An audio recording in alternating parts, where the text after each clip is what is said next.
سر جھکا لے کہ اللہ دیکھ رہا ہے، اللہ بے حساب اسی عمل پر اس کو جنت نعیم عطا فرمائے۔ ایک روایت سن لیں اور بات پوری کرتا ہوں، ٹائم تو ختم ہو گیا، بات پوری کرتا ہوں۔ اپنی زندگی میں کبھی یہ سوچو کہ اللہ دیکھ رہا ہے، اللہ، اور یہ سوچ کر ایک گناہ چھوڑ دو، مت کرو وہ گناہ۔ جیسے اگر کوئی حسن سامنے آ جائے، نظر جھکا لو، نظر پھیر لو، نہیں کرنا، اللہ دیکھ رہا ہے۔ اگر اللہ اتنا کریم ہے کہ اس ایک عمل پہ وہ بے حساب جنت نعیم دیتا ہے، کر لو، مت کرو گناہ۔ ترمذی شریف کی ایک حدیث ہے، اس کو پڑھ کے بات پوری کر دوں گا۔ ترمذی شریف کی حدیث سن لیں، بہت خوبصورت حدیث تو میرے آقا کی ساری خوبصورت ہے، اس میں بہت عبرت ہے۔ اور اس حدیث کو میں منوان نہیں پڑھ رہا ہوں، اپنے الفاظ کے جامع میں کچھ شرح کے ساتھ پڑھوں گا۔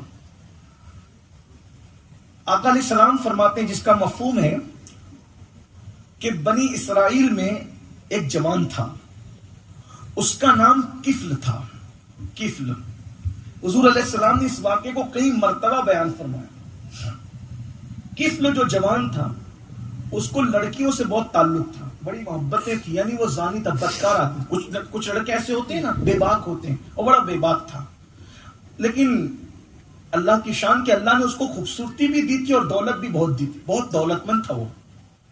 اکثر انسان کو جوانی، حسن و دولت بگاڑتی ہے۔ جس کے پاس سب کچھ ہو پھر بھی وہ اللہ والا بن کے رہنا تو پھر وہ بہت بڑا آدمی۔ لیکن کفل تھا بدکار، ہر رات اس کے بستر پہ کوئی نئی لڑکی چاہیے تھی۔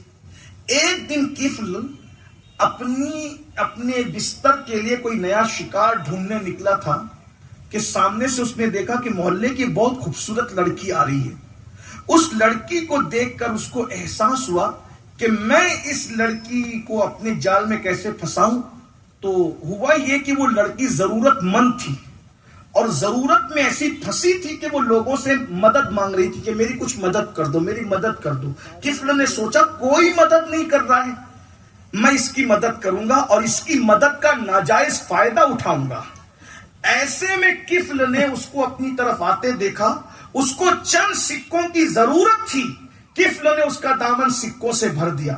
مولائے کائنات سیدنا علی مرتضیٰ کرم اللہ وجہہ الکریم فرماتے ہیں کہ انسان احسان کا بندہ ہوتا ہے، جب کوئی کسی پہ احسان کرتا ہے تو احسان تلے دب جاتا ہے۔ اس لڑکی نے تشکر کی نگاہ سے کفل کو دیکھا تو کفل نے کہا، میں نے جو تیری مدد کی ہے، جو تیری امداد کی ہے، اس پر میں تجھ سے کچھ صلہ نہیں مانگتا، بس میں اتنا چاہتا ہوں کہ چند لمحے تو میرے گھر چل اور گھر چل کے تھوڑی دیر بیٹھ جا، بس اتنا ہی کرنا ہے، کچھ نہیں کرنا، میں تجھ سے اور کچھ نہیں مانگتا۔ لڑکی احسان تلے دبی تھی، اس کی کسی نے مدد نہیں کی تھی، اس پہ کسی نے جو ہے وہ اس کا سپورٹ نہیں کیا تھا، اس لیے وہ لڑکی اس کفل کے احسان تلے دب کر گھر میں چلی گئی۔ جیسے ہی گھر میں داخل ہوئی، کفل نے سارے کھڑکی دروازے بند کر دیے، اور بند کرنے کے بعد کفل جو ہے اس لڑکی کی طرف گناہ کی نیت سے بڑھا۔ حضور قائد محترم کی آمد ہے، حضرت قبلہ